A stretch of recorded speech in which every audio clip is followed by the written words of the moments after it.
আসসালামু এভরিওয়ান, কি অবস্থা তোমাদের সবার? আশা করি আল্লাহর রহমতে অনেক ভালো আছো। আজকে আমরা তোমাদের এইচএসসি ইংলিশের একটি গুরুত্বপূর্ণ টপিক কমপ্লিটিং সেন্টেন্স নিয়ে আলোচনা করব এবং কমপ্লিটিং সেন্টেন্সের বিগত সালের প্রশ্নগুলো আমরা অ্যানালাইজ করে দেখছি। যেই সকল রুলস থেকে তোমাদের বেশিরভাগ কোশ্চেন আসছে, আমরা এই ধরনের প্রশ্ন নিয়ে মূলত 10টি রুলস এখানে এই ক্লাসটির মধ্যে সাজিয়েছি এবং এই 10টি রুলস যদি তুমি ভালো মতো পড়ো এবং এই 10টি রুলস যদি তুমি বাক্য তৈরি করতে পারো, সেক্ষেত্রে তুমি এই কমপ্লিটিং সেন্টেন্সে ফুল মার্ক তৈরি করতে পারবা। আশা করি তোমরা এই ভিডিওটা সম্পূর্ণ দেখবা এবং এই ভিডিওতে যে সকল রুলস দেওয়া আছে এই রুলসগুলো খুব ভালোভাবে আয়ত্তে আনবা। দেখো, এখানে আমরা প্রথম রুলস কি দিছি? লিস্ট। আচ্ছা, লিস্ট অর্থ হচ্ছে নয়তুবা। দেখো, লিস্টের আগে যে কোনো টেন্স থাকুক, এর পরবর্তী গঠন কেমন হবে? অর্থাৎ এই যেই লিস্ট দেওয়া এখানে, এর আগে যে কোনো টেন্স থাকুক, এর পরবর্তী টেন্সের গঠন হবে প্রথমে একটা সাবজেক্ট বসবে, এরপর সাবজেক্টের পরে শুড বসবে, এরপর ভার্বের বেস ফর্ম বসাতে হবে, এরপর বাকি অংশ বসাতে হবে। যেমন দেখো, এখানে আমরা একটা উদাহরণ দিয়েছি, তোমাদের দুইটা উদাহরণ এখানে দিয়েছি। ওয়াক ফাস্ট, তাড়াতাড়ি হাঁটো, নইলে বা নয়তুবা you should miss the train, তুমি কি করবা? ট্রেনটা মিস করবা। এই যে এখানে দেখো, ইউ হচ্ছে সাবজেক্ট, এই যে আমরা এখানে সাবজেক্ট বসাইছি এবং শুড, এই যে শুড বসেছি, এবং মিস হচ্ছে ভার্বের প্রেজেন্ট ফর্ম বা V1, এরপর হচ্ছে ট্রেন হচ্ছে বাকি অংশ, এখানে আমরা বাকি অংশ লিখে দিয়েছি। এরপর আরেকটা এক্সাম্পল দিয়েছি, এখানে দেখো, টেক ইউর আমব্রেলা, তুমি তোমার ছাতাটি নাও, নয়তোবা ইস্টত কি লিস্টত হচ্ছে নয়তোবা ইউ শুড গেট ওয়েট, তুমি ভিজে যেতে পারো। তুমি যদি আমব্রেলা তোমার সাথে না নাও, সেক্ষেত্রে তুমি কি করতে পারো? ভিজে যেতে পারো। তোমাদেরকে এই যেই কমপ্লিটিং সেন্টেন্স, এই কমপ্লিটিং সেন্টেন্স করার ক্ষেত্রে একটা বিষয় আমি তোমাদেরকে বলে দিই। তোমাদের এই যে কমপ্লিটিং সেন্টেন্স যখন তোমরা করতে যাইবা, তখন তোমাদের কিছু সেন্টেন্স নিজেকে মেক করতে হবে, কিছু সেন্টেন্স নিজে তৈরি করার অ্যাবিলিটি থাকতে হবে, তাহলেই কেবল তোমরা ভালো করতে পারবা। তবে আমি যে সকল রুলস দিছি, মূলত 10টা রুলসের মতো দিয়েছি, এই 10টা রুলস যদি তুমি ভালোভাবে পড়ো এবং এই ধরনের এক্সাম্পলগুলো মুখস্থ করে ফেলো, তাহলে আশা করি যে তুমি যে সকল কমপ্লিটিং সেন্টেন্স এখানে দেওয়া থাকবে, তুমি সেগুলো খুব সহজে অ্যান্সার করতে পারবা। দেখো, এই যে লিস্ট, এই লিস্ট এমন কোনো পরীক্ষা নাই যেই পরীক্ষায় লিস্ট থেকে কোনো প্রশ্ন না আসছে। সবগুলো প্রশ্নতে লিস্ট দিয়ে কোনো না কোনো কমপ্লিটিং সেন্টেন্স দিয়েছে। এরপর দেখো কি দেওয়া আছে আমাদের 2 নম্বরে, সো দ্যাট বা দ্যাট। এই যে সো দ্যাট প্রতিটা পরীক্ষার কমপ্লিটিং সেন্টেন্সে তোমাদের এসেছে। আমরা বিগত বছরের প্রশ্নগুলো সলভ করছি এবং বিগত বছরের প্রশ্নগুলো অ্যানালাইজ করে যেই সকল এক্সপ্রেশন থেকে তোমাদের কমপ্লিটিং সেন্টেন্স আসে, ওইগুলো মূলত হচ্ছে তোমার এইখানে আমরা রুলসের মধ্যে নিয়ে আসছি। মূলত 10টি এক্সপ্রেশন বা 10টি বাক্যই মূলত বেশি আসে তোমাদের। তার মধ্যে অন্যতম একটা হচ্ছে সো দ্যাট বা দ্যাট। সো দ্যাটটাই বেশি আসে। সো দ্যাট অর্থ কি? যাতে। যেমন দেখো, এখানে আমি তোমাদের সো দ্যাটের 2টা ফর্ম হয়ে থাকে। সো দ্যাটের প্রথমে, অর্থাৎ সো দ্যাটের আগে যদি প্রেজেন্ট ফর্ম থাকে, তাহলে সো দ্যাট এর পরবর্তী গঠনটা কেমন হবে? প্রথমে একটা সাবজেক্ট, এরপর ক্যান, এরপর ভার্বে V1 বসাইবা বা এরপর বাকি অংশ যেটা সেটা বসাইবা। যেমন এখানে দেখো, আমি তোমাদেরকে একটা উদাহরণ দিয়েছি, হি ওয়ার্ক হার্ড, সে কঠোর পরিশ্রম করে, সো দ্যাট অর্থাৎ যাতে, he can prosper in life, সে যাতে তার কি করতে পারে? তার জীবনে উন্নতি লাভ করতে পারে, তার জন্য সে কি করে? কঠোর পরিশ্রম করে। এই যে এখানে হি ওয়ার্ক হার্ড, এটা হচ্ছে প্রেজেন্ট ফর্ম। এরপর প্রেজেন্ট ফর্ম থাকলে কি করতে হয়? এই সো দ্যাটের পরে একটা সাবজেক্ট আনতে হয়, এই যে সাবজেক্ট বসাইছি আমরা। এরপর কি করতে হয়? ক্যান বসাইতে হয়, ক্যান বসাইছি, এরপর হচ্ছে ভার্বে V1 বসে বাক্যটা সম্পূর্ণ করতে হয়। এইখানে আমরা সেইভাবেই এই নিয়ম অনুযায়ী আমাদের বাক্যটা শেষ করছি বা সম্পূর্ণ করেছি। এরপর এই যে সো দ্যাট, এই সো দ্যাটের দ্বিতীয় যে ফর্মটা, অর্থাৎ এই সো দ্যাটের আগে, এই যে সো দ্যাট এর আগে যদি পাস্ট ফর্ম থাকে, অর্থাৎ পাস্ট টেন্স থাকে, সেক্ষেত্রে আমাদের এই সো দ্যাটের পরবর্তী গঠন কেমন হবে? এর পরবর্তী গঠন কেমন হবে? দেখো, প্রথমে একটা সাবজেক্ট বসবে, এরপর কুড, এরপর হচ্ছে ভার্বের বেস ফর্ম বা V1 বসবে, যেমন উই ওয়েন্ট টু ঢাকা, আমরা ঢাকা গিয়েছিলাম, সো দ্যাট যাতে we could buy a new car, যাতে আমরা কি করতে পারি, একটি নতুন গাড়ি কিনতে পারি। এই যে এখানে দেখো ওয়েন্ট, এই ওয়েন্টটা হচ্ছে মূলত গো এর পাস্ট ফর্ম। এখানে এই ওয়েন্ট হচ্ছে গো এর পাস্ট ফর্ম। আমি এখানে তোমাদেরকে বারবার বলে দিয়েছি যে সো দ্যাটের আগে, এই সো দ্যাটের আগে যদি পাস্ট টেন্স থাকে তাহলে সাবজেক্ট আনতে হবে, এরপর হচ্ছে কুড, এরপর হচ্ছে ভার্বে বি1 বসায়া বাক্যটি সম্পূর্ণ করতে হবে। আমি তোমাদেরকে বারবার আরেকটা কথা বলি, তোমরা হচ্ছে কিছু বাক্য মুখস্থ করে ফেলো এই সো দ্যাট দিয়া, অথবা কিছু কিছু বাক্য নিজে নিজে তৈরি করার চেষ্টা করো, তাহলেই কেবলমাত্র তুমি কমপ্লিটিং সেন্টেন্সে ফুল মার্ক তুলতে পারবে, নয়তোবা তোমার এই কমপ্লিটিং সেন্টেন্সে ফুল মার্ক তোলা সম্ভব হবে না। এরপর দেখো 3 নম্বর আরেকটা রুলস দিছি, সেটা গুরুত্বপূর্ণ একটা রুলস, সেটা হচ্ছে সিন্সেরও দুইটা নিয়ম হয়ে থাকে। দেখো সিন্সের প্রথম অংশ যখন প্রেজেন্ট টেন্স অর্থাৎ প্রেজেন্ট ইনডিফিনিট টেন্স হয় এবং এর পরবর্তী তাহলে কি হয়, সিন্সের পরবর্তী অংশটা পাস্ট ইনডিফিনিট টেন্স হয়। যেমন ইট ইজ 10 ইয়ার্স, এটা 10 বছর, since my sister was born, এটা হয় 10 বছর যখন আমার বোন কী করছিল, জন্মগ্রহণ করেছিল। হ্যাঁ, এই যে দেখো সিন্সের আগে হচ্ছে প্রেজেন্ট ইনডিফিনিট টেন্স, এর পরবর্তীটা কি হয়েছে, সিন্সের পরবর্তীটা হচ্ছে পাস্ট টেন্সে ব্যবহার করা হয়েছে। এই যে মাই সিস্টার ওয়াজ বর্ন, এখানে পাস্ট ইনডিফিনিট ব্যবহার করা হয়েছে। এরপর দেখো 2 নম্বর যে ফর্মটা আছে সিন্সের প্রথম অংশ অর্থাৎ এই অংশটা যদি পাস্ট টেন্সে থাকে সেক্ষেত্রে পরবর্তী অংশটা কি হবে, পাস্ট পারফেক্ট টেন্সে হবে। অর্থাৎ পাস্ট পারফেক্ট টেন্সের গঠনটা কেমন হয়, সাবজেক্ট, এরপর হচ্ছে ভার্বের হ্যাড, এরপর হচ্ছে ভার্বের ভি3 বসাতে। যেমন ইট ওয়াজ লং, এটা ছিল দীর্ঘ সময়। Since I had seen her last, যখন এটা ছিল দীর্ঘ সময়, তার সাথে আমার কি হয়নি, দেখা হয়েছে, দীর্ঘ সময় পর আমার তার সাথে দেখা হয়েছে। এই যে সিন্সের প্রথম অংশটা যেহেতু আমাদের পাস্ট ইনডিফিনিট হয়েছে, এই কারণে আমার সিন্সের পরবর্তী অংশটা কি হয়েছে, পাস্ট পারফেক্ট টেন্স হয়েছে। আশা করি তোমরা এটা বুঝতে পারছো। সিন্সের দুইটা নিয়ম, একটা হচ্ছে প্রথমে প্রেজেন্ট ইনডিফিনিট থাকলে পরবর্তী পাস্ট ইনডিফিনিট হবে, প্রথমে পাস্ট ইনডিফিনিট থাকলে পরবর্তী পাস্ট পারফেক্ট টেন্স হবে। এখানে দুইবার পাস্ট পারফেক্ট টেন্স দিয়েছি আমি, আচ্ছা এটা একটু করে দেই। আচ্ছা, এরপর দেখো খুবই গুরুত্বপূর্ণ আরেকটা রুলস, সেটা হচ্ছে অ্যাজ ইফ এবং অ্যাজ দো। অ্যাজ ইফ এবং অ্যাজ দোরও দুইটা নিয়ম হয়। এটার প্রথম অংশ যদি প্রেজেন্ট ইনডিফিনিট বা প্রেজেন্ট পারফেক্ট টেন্স হয় তাহলে পরবর্তী অ্যাজ দো, এরপর যদি অ্যাজ ইফ বা অ্যাজ দো থাকে তার পরবর্তী অংশটা পাস্ট টেন্স হয়। এখানে তুমি past present indefinite tense present perfect tense দেওয়া থাকে না, প্রেজেন্ট ইনডিফিনিট টেন্সেই বেশি দেওয়া থাকে। প্রেজেন্ট ইনডিফিনিট টেন্স অর্থাৎ অ্যাজ ইফ বা অ্যাজ দো, এর প্রথমে যদি প্রেজেন্ট ইনডিফিনিট টেন্স থাকে তার পরবর্তী অংশ কি হবে, পাস্ট ইনডিফিনিট টেন্স হবে। যেমন দেখো হি টক্স, মানে সে টক্স, এখানে সে কথা বলে। অ্যাজ ইফ যেমন এমনভাবে, হি নিউ অল, সে এমনভাবে একটা কথা বলে যেন সে সব জানে। এই যে অ্যাজ ইফ বা অ্যাজ দো অর্থ হচ্ছে যেন, হ্যাঁ, বাংলার এটার অর্থ হচ্ছে যেন। এই যে এখানে তাহলে বাক্যটা কেমন দাঁড়ালো, হি টক্স, সে কথা বলে এমনভাবে, এমন একটা ভাব নিয়ে, অ্যাজ ইফ অর্থাৎ এমন ভাব নিয়ে, he knew everything, he knew all, মানে সে সব কিছু জানে আর কি। এই যে এখানে দেখো এই যে হি টক্স, এটা হচ্ছে মূলত টক ভার্বের প্রেজেন্ট ফর্ম, এই জন্য এখানে এইচ বাই এস যুক্ত হয়েছে। যেহেতু এই অ্যাজ ইফের প্রথম অংশটা প্রেজেন্ট ইনডিফিনিট হয়েছে, এই জন্য এর পরবর্তী অংশটা অর্থাৎ আমরা যখন বাক্যটা সম্পূর্ণ করব, নতুন একটা বাক্য দিয়ে এই বাক্যটা সম্পূর্ণ করব, তখন এই সাইডের অংশটা কেমন হবে, পাস্ট ইনডিফিনিট টেন্স হবে। এরপর দ্বিতীয় যে নিয়মটা আছে, দেখো যদি অ্যাজ ইফ বা অ্যাজ দো অর্থাৎ যেন, এর বাংলা যেটা আমরা যেন বলি, এটার প্রথম অংশ যদি পাস্ট ইনডিফিনিট টেন্স হয় পরবর্তী অংশটা কি হবে, পাস্ট পারফেক্ট টেন্স হবে। যেমন হি টক, সে এমনভাবে কথা বলেছিল, এই যে এখানে ছিল টক্স, এই যে এইচ যুক্ত হয়েছে প্রেজেন্ট ইনডিফিনিট, এই জন্য এখানে ইডি যুক্ত হয়েছে। সে এমনভাবে কথা বলছিল যেন, হি হ্যাড নোন অল, সে সব কিছু জানতো, এরকম। ঠিক আছে, এই যে এখানে পাস্ট টেন্স হওয়ার কারণে এইখানে পাস্ট পারফেক্ট টেন্স হয়েছে। আশা করি তোমরা এই যে অ্যাজ ইফ এবং অ্যাজ দো যে দুইটা ফর্ম আছে এটা বুঝতে পারছো।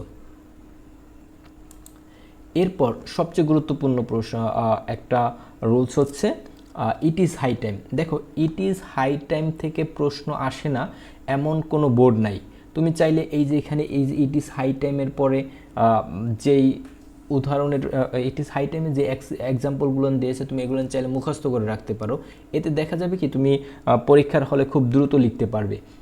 আমি তোমাদেরকে আমার ভিডিও শেষে বলে দেব যে কোন কোন রুলসগুলোর এক্সাম্পলগুলো তুমি মুখস্থ করে যাবা, তাহলে দেখবা কি খুব দ্রুত তুমি অ্যান্সার করতে পারো। কমপ্লিটিং সেন্টেন্সে যে কটা তোমার কমন পড়বে এগুলো তুমি কোনো চিন্তা ছাড়াই লিখতে পারবা। যেমন এগুলোর মধ্যে ইট ইজ হাই টাইম একটা অন্যতম এক্সপ্রেশন। দেখো ইট ইজ হাই টাইম অর্থ কি, এটাই উপযুক্ত সময়। ইট ইজ হাই টাইম থাকলে যদি তুমি সাবজেক্ট বসাও তারপরে হচ্ছে কি করতে হবে, ভার্বে V1 অর্থাৎ পাস্ট ইনডিফিনিট টেন্স বসাতে হবে। যেমন it is high time you worked for future, এটাই উপযুক্ত সময় ভবিষ্যতে কাজ করার জন্য। এইখানে দেখো ইট ইজ হাই টাইম এরপরে একটা সাবজেক্ট দেওয়া আছে, যার কারণে আমরা এখানে কি বসাইছি, V2 বসাইছি।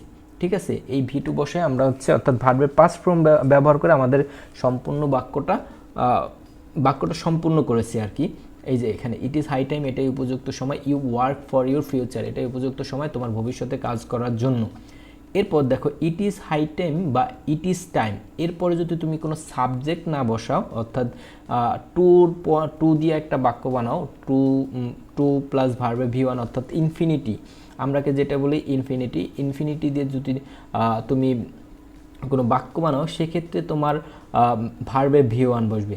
একটা জিনিস নোটিস করো, এখানে দেখো ইট ইজ হাই টাইম এরপরে যদি সাবজেক্ট বসাও তাহলে ভার্বটা হবে পাস্ট ফর্মে। ইট ইজ হাই টাইম বা ইট ইজ টাইম এরপরে যদি টু দিয়ে বাক্য শুরু করো সেক্ষেত্রে তোমার ভার্বটা হবে V1। যেমন এটা আমরা শুরু করেছিলাম ইট ইজ হাই টাইম বা তুমি ইট ইজ টাইম দিলে হবে it is time to work for your future, এটাই উপযুক্ত সময় আপনার ভবিষ্যতের কাজ করার জন্য। এখানে দুইটা জিনিস আমাদের লক্ষণীয়, একটা হচ্ছে আমরা যদি সাবজেক্ট বসাই সেক্ষেত্রে আমাদের এখানকার এই যে ভার্ব এই ভার্বটার সেকেন্ড ফর্ম অর্থাৎ পাস্ট ফর্ম হবে, এবং যদি আমরা এই যে এটার পরে যদি কোনো ভার্ব না বসাই শুধু টু দিয়ে করি বাক্যটা সম্পূর্ণ করি সেক্ষেত্রে আমাদের কি করতে হবে, ভার্বের বেস ফর্ম বসাতে হবে অর্থাৎ ভার্বের V1 বসাতে হবে। এরপর 6 নম্বর রুলসে কি দেওয়া আছে দেখো, আনলেস হতো কি, যদি না। আনলেসের আগে প্রেজেন্ট ইনডিফিনিট টেন্স হলে আনলেসের পরের অংশ কি হবে, ফিউচার ইনডিফিনিট টেন্স হবে। যেমন ইউ ওয়ার্ক হার্ড, তুমি কঠোর পরিশ্রম করো। যদি না যদি না, আচ্ছা এটার আনলেস হতো কি, যদি না। You fail in the you will fail in life, যদি না তুমি কঠোর পরিশ্রম করো তাহলে তুমি কী করবা, তোমার জীবনে ব্যর্থ হবা। এই যে দেখো এখানে অর্থ হচ্ছে আমরা এই যে ইউ ওয়ার্ক হার্ড এটা হচ্ছে মূলত প্রেজেন্ট ফর্ম অর্থাৎ ভার্বের প্রেজেন্ট ইনডিফিনিট টেন্স। এরপরে এই যে আনলেস অর্থাৎ যদি না এটা প্রেজেন্ট ফর্মের থাকায় আমাদের পরবর্তী অংশটা কী নিতে হবে, ফিউচার ইনডিফিনিট টেন্সে। যদি তুমি কঠোর পরিশ্রম না করো তাহলে কী করতে হবে, তোমার জীবনে তোমাকে ব্যর্থ হতে হবে। You will fail in the life, তোমাকে জীবনে কী হতে হবে, ব্যর্থ হতে হবে। দেখো আনটিল বা টিল এটা হচ্ছে পর্যন্ত, এর প্রথম অংশ যদি প্রেজেন্ট হয় পরের অংশ প্রেজেন্ট হবে, যদি প্রথম অংশ পাস্ট টেন্স হয় পরের অংশ পাস্ট টেন্স হবে। এই যেখানে দেখো জাস্ট ওয়েট, অপেক্ষা করো, টিল হি কামস, যতক্ষণ না পর্যন্ত সে আসে। দেখো এই যে জাস্ট ওয়েট এটা মূলত হচ্ছে একটা ইম্পারেটিভ সেন্টেন্স, এটা প্রেজেন্ট ইনডিফিনিট টেন্স এবং এর পরবর্তী অংশ কি হয়েছে, প্রেজেন্ট ইনডিফিনিট টেন্সে হয়েছে। আবার দেখো আবার প্রথম অংশ যদি এই টিল বা আনটিলের প্রথম অংশ পাস্ট টেন্সে হলে পরবর্তী অংশটাও কি হবে, পাস্টেই হবে বা পাস্ট ইনডিফিনিট হবে। যেমন উই ওয়েট, আমরা অপেক্ষা করছিলাম আনটিল, ততক্ষণ না পর্যন্ত দ্য ট্রেন কেম, আমরা অপেক্ষা করতেছিলাম যতক্ষণ না পর্যন্ত কী করছে, ট্রেন এসেছিল। ঠিক আছে, আমরা ততক্ষণ অপেক্ষা করছি যতক্ষণ ট্রেন আসেনি তখন হচ্ছে আমরা ততক্ষণ পর্যন্ত আমরা অপেক্ষা করেছিলাম। এইখানে দেখো এইখানে আনটিল বা টিলের আগের অংশ এটা হচ্ছে পাস্ট ইনডিফিনিট টেন্সে, যার কারণে আমাদের পরবর্তী অংশটা কী করতে হয়েছে, পাস্ট ইনডিফিনিটে নিতে হয়েছে। এই যে এখানে কেম এটা হচ্ছে মূলত কাম ভার্বের পাস্ট ফর্ম, এটা হচ্ছে মূলত কাম ভার্বের পাস্ট ফর্ম। ঠিক আছে, এর জন্য প্রথম অংশ পাস্ট ইনডিফিনিট হয়েছে, পরের অংশ পাস্ট ইনডিফিনিট হবে, কারণ আমরা জানি যে টিল এবং আনটিলের প্রথম অংশটা যে টেন্সে থাকে পরবর্তী অংশটাও সেই টেন্সেই নিতে হয়। এরপর দেখো গুরুত্বপূর্ণ একটা রুলস আছে আমরা, সেটা হচ্ছে নো সুনার হ্যাড, তারপর হচ্ছে হার্ডলি হ্যাড, তারপর হচ্ছে স্কার্টসলি হ্যাড। এই যে এখানে দেখো নো সুনার হ্যাড, তারপর সাবজেক্ট, তারপর হচ্ছে ভার্বে ভি3 অবজেক্ট, এরপর দেন, এই পর্যন্ত হচ্ছে মূলত দেওয়া থাকে। এই যে এই পর্যন্ত কি করে দেওয়া থাকে যে কোনো একটা বাক্যে। এরপর হচ্ছে এখানে দেন বসানোর পরে আমাদের এখানে সাবজেক্ট ভি2 দিয়ে আমাদের অবজেক্ট বসায় একটা বাক্য তৈরি করতে হয়। যেমন দেখো এইখানে no sooner had I reach the station, আমি স্টেশনে পৌঁছাইতে না পৌঁছাইতে, এই যে এতটুকু অংশ তোমার কি হবে, তোমার প্রশ্নে দেওয়া থাকবে। ঠিক আছে, আমি এটাকে একটু বোল্ড করে নিলাম, না বোল্ড ছেড়ে দিলাম। এই অংশটাকে মূলত হচ্ছে তোমার পরীক্ষায় দেওয়া থাকবে। এখানে দেখো এই অংশটা যদি দেওয়া থাকে, তার এই যে দেন, এই দেনের পর্যন্ত হচ্ছে তোমার দেওয়া থাকবে, এই দেনের পরবর্তী অংশ তোমাকে নিতে হবে। ঠিক আছে, দেখো এই যেখানে পরবর্তী অংশটা কেমনভাবে নিব, আমরা প্রথমে একটা সাবজেক্ট নিব, এই যে এখানে দ্য ট্রেন একটা সাবজেক্ট, এরপর হচ্ছে ভার্ব নিব, যে ভার্ব কি দেওয়া আছে লেফট। দেখো আমি এই বাক্যটা বাংলা দাঁড়াইলে কেমন দাঁড়ায়, দেখো বাংলা যদি আমরা অনুবাদ করি, no sooner had I reach the station, আমি স্টেশনে পৌঁছাইতে না পৌঁছাইতেই দেন দ্য ট্রেন লেফট, ট্রেনটা কী করলো ছেড়ে গেল। এখানে এই যে লেফট, এটা হচ্ছে পাস্ট ফর্ম ভার্বে। ঠিক আছে, লিভ ভার্ব LEAVE, এই লিভের পাস্ট ফর্ম হচ্ছে লেফট। এতটুকু অংশ হচ্ছে তোমাকে নিজে থেকে বানাইতে হবে। ঠিক আছে, আর এতটুকু অংশ তোমাকে পরীক্ষার খাতায় দেওয়া থাকবে। এরপর নো সুনার হ্যাড, দেখো এখানে দ্বিতীয় নম্বর আরেকটা দেওয়া আছে, হার্ডলি হ্যাড, সাবজেক্ট ভি3, এরপর হচ্ছে অবজেক্ট, এরপর ডট ডট দিয়ে একটা হোয়েন থাকবে। এরপর এই যে দেখো তোমার পরবর্তী অংশটাও সেম একই রকমভাবে নিতে হবে। এই যে স্কার্সলি হ্যাড, সাবজেক্ট, তারপর ভি3 অবজেক্ট, এরপর হচ্ছে ডট ডট হোয়েন থাকবে। এর পরবর্তী অংশটা একই রকমভাবে নিতে হবে। অর্থাৎ তুমি দেখো এই ধরনের যেই কটা প্রশ্ন আসে, অর্থাৎ এর পরবর্তী অংশটা সবসময় সাবজেক্ট, এরপর হচ্ছে ভি2, এরপর হচ্ছে অবজেক্ট যদি থাকে তাহলে নিবা, না থাকলে নাই। এইভাবে তোমাকে বাক্যটা সলভ করতে হবে। এই যেখানে দেখো এই বাক্যটা যদি আমরা সলভ করি, দেখো hardly had I seen Sam, আমি স্যামকে দেখতে না দেখতেই হোয়েন হি স্টার্টেড ওয়াকিং, আমি স্যামকে দেখতে না দেখতে সে কী করলো হাঁটতে শুরু করলো। এই যে এখানে দেখো হি স্টার্টেড ওয়াকিং, সে হাঁটতে শুরু করলো। এখানে দেখো এই যে সাবজেক্ট বসাইছি, এরপর হচ্ছে ভার্বের ভি2, অর্থাৎ স্টার্ট ভার্বের ভি2 বসায় বাক্যটা সম্পূর্ণ করছে। এই যে ওয়াকিং, স্টার্ট ওয়াকিং, সে কী করছে, সে হাঁটা শুরু করছে। এই যে এখানে এতটুকু, এই অংশটুকু হচ্ছে মূলত তোমাকে দিয়ে দেবে পরীক্ষার খাতায়। হ্যাঁ, এরপর হচ্ছে আমাদের বাকি অংশটুকু আমাদের নিজেদের করতে হবে। এই অংশটুকু তোমার নিজে থেকে বানায় লেখার অভিজ্ঞতা থাকতে হবে, তাহলে কেবল এই যে কমপ্লিটিং সেন্টেন্স এখান থেকে তুমি ফুল মার্ক তুলতে পারবা। এরপর হচ্ছে স্কার্সলি হ্যাড, সাবজেক্ট প্লাস ভার্বে ভি3 অবজেক্ট, এরকম যদি কোনো একটা স্ট্রাকচার দিয়ে তোমাকে বাক্য গঠন করতে বলে, সেম একই প্রসেস অনুসরণ করতে হবে। প্রথমে একটা সাবজেক্ট বসাইতে হবে, এরপর ভার্বের ভি2 অর্থাৎ পাস্ট ফর্ম ব্যবহার করতে হবে। অবজেক্ট থাকলে তুমি ব্যবহার করবা, না থাকলে নাই। যেমন দেখো scarcely had the teacher seen the student, অর্থাৎ স্যারকে শিক্ষার্থীরা দেখতে না দেখতেই হোয়েন শি স্টার্টিং, তারা কী করলো পড়তে শুরু করলো। সে কী করলো, স্যারকে দেখতে না দেখতে কী করলো, তোমার স্টুডেন্টরা হচ্ছে পড়তে আরম্ভ করলো। হ্যাঁ, এখানে এই অংশটুকু হচ্ছে তোমার পরীক্ষার খাতায় দেওয়া থাকবে, এবং এতটুকু হচ্ছে তোমার বাক্য বানায় নিতে হবে। তুমি যে কোনো ধরনের বাক্য নিতে পারবা, কিন্তু এখানকার একটা প্রসেস, এই তিনটা সেন্টেন্সের ক্ষেত্রে তোমার একই স্ট্রাকচার ফলো করতে হবে। সেটা হচ্ছে এরকম বাক্য বানাতে হবে তোমাকে, যেটা সাবজেক্ট পাস্ট ইনডিফিনিট হবে, অর্থাৎ পাস্ট টেন্সে থাকবে। অর্থাৎ সাবজেক্ট থাকবে, এরপর হচ্ছে ভার্বের পাস্ট ফর্ম থাকবে। এই যে এখানে সাবজেক্ট থাকবে, ভার্বের পাস্ট ফর্ম থাকবে, অবজেক্ট থাকবে, বা অবজেক্ট থাকলে বসাইবা, না থাকলে না বসাইবা।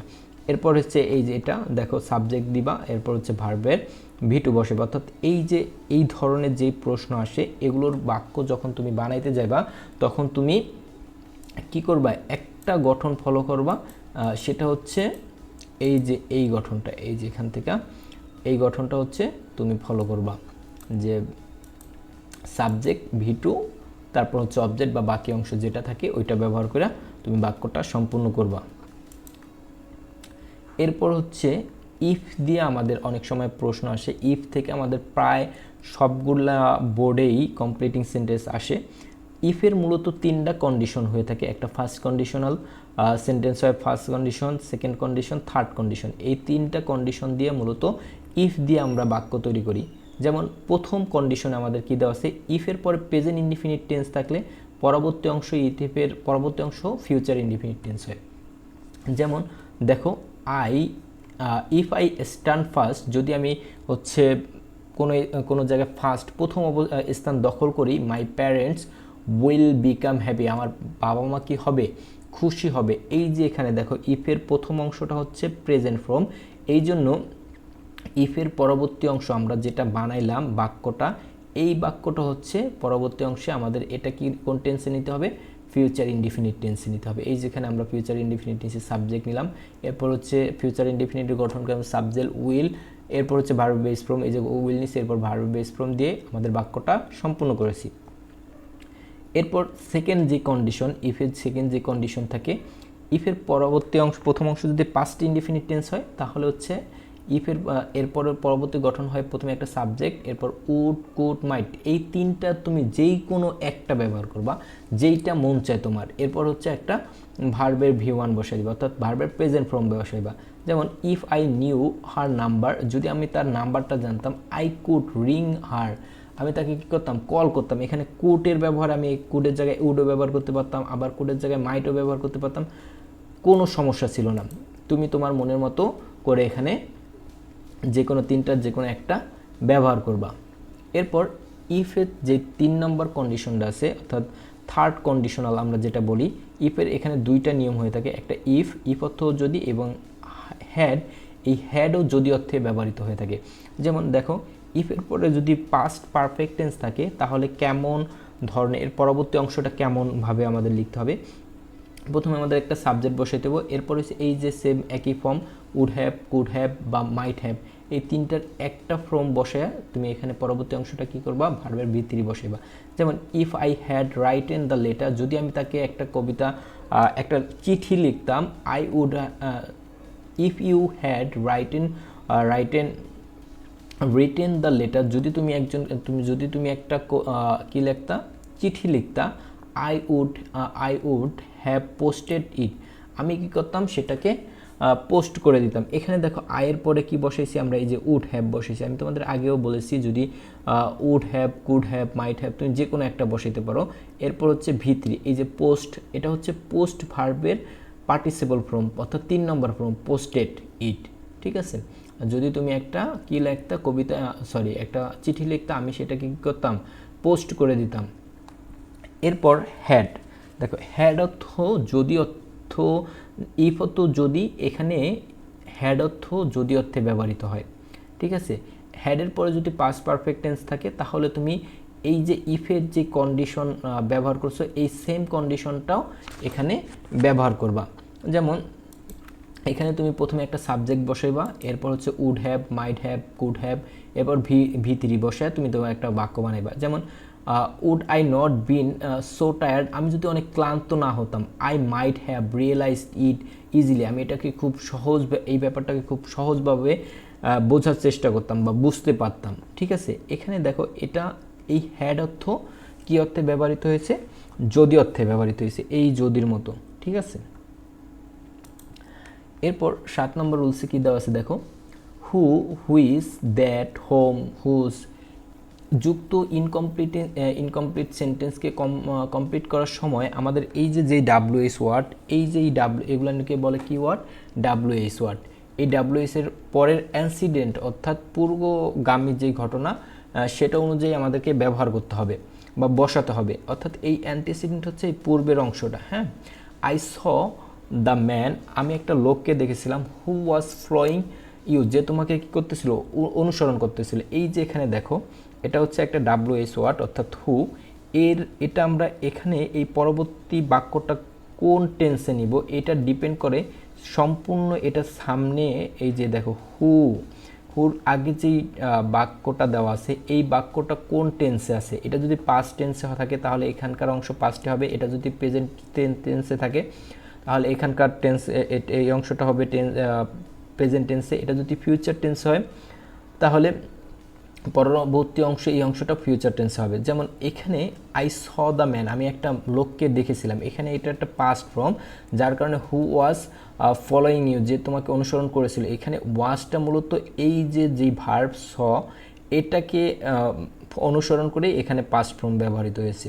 আশা করি তোমরা এটা বুঝতে পারছো। অ্যান্টিসিডেন্ট বলতে এই যে পূর্বগামী যে ঘটনাটা, এই যে আই স হিম, এটাকে মূলত মিন করছে, বা এই যে ভার্বটাকে মিন করছে, যে এই ভার্বটা কোন ফর্মে আছে, ঠিক আছে।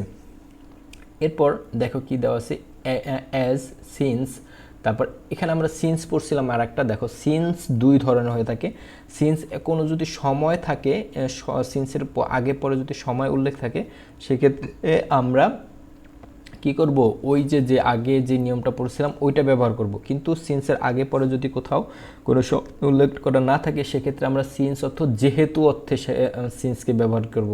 কি অর্থে? যেহেতু অর্থে, ঠিক আছে। অ্যাজ অর্থ যেহেতু, সিন্স অর্থ হচ্ছে যেহেতু বা কারণ, এরকম অর্থে ব্যবহৃত হয়। হয় না তো কখন, দো অর্থ যদিও, অল দো অর্থ যদিও।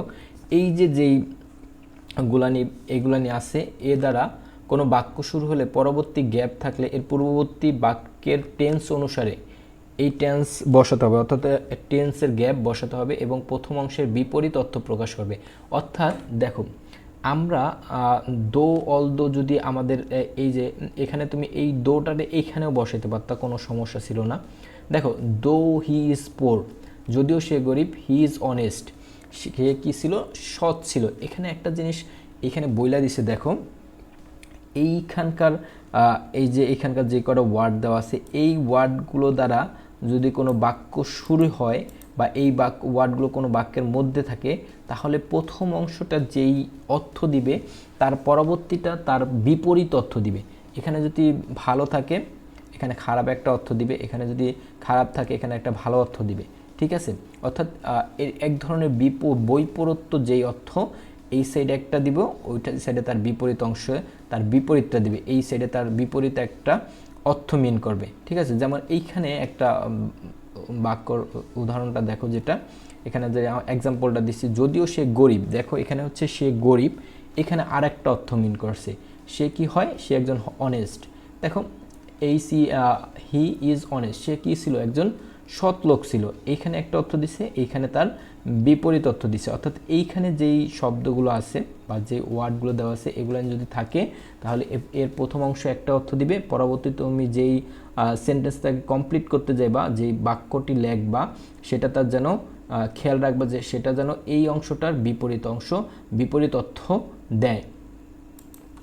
এরপর আমাদের সর্বশেষ যেই রুলসটা দেখো, এখানে মোটামুটি আমি 9টি রুলস দিয়েছিলাম।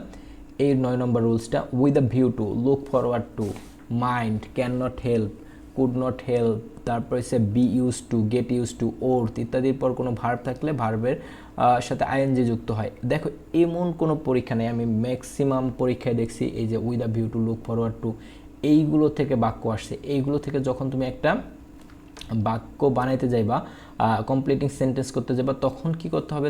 তখন তোমার ভার্ব দিয়ে বাক্য শুরু করতে হবে।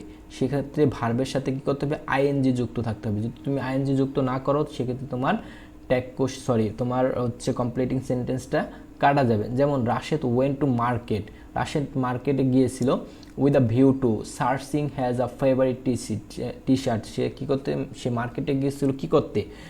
তার পছন্দের যে টি শার্ট, এই টি শার্ট, তার পছন্দের টি শার্টটি খুঁজতে গিয়েছিল। এই যে এখানে দেখো উইথ আ ভিউ টু, এখানে উইথ আ ভিউ টুর পরে এখানে যে ভার্বটা আসছে, ভার্ব দিয়ে আমরা বাক্য শুরু করছি, সেই ভার্বটা কি? সার্চের সাথে আমরা কি বলছি? যে এগুলানির কোনো একটা থাকলে কি করতে হবে? আমাদের ভার্বের সাথে আইএনজি যুক্ত করে বাক্যটি সম্পূর্ণ করতে হবে। আশা করি তোমরা এখানে বুঝতে পারছো এই বাক্যটা কিভাবে গঠন হয়। দেখো, আমি তোমাদেরকে বলে দেই এখান থেকে কোন কোন অংশ, কোন কোন নিয়মগুলো তোমরা বেশি ফলো করবা।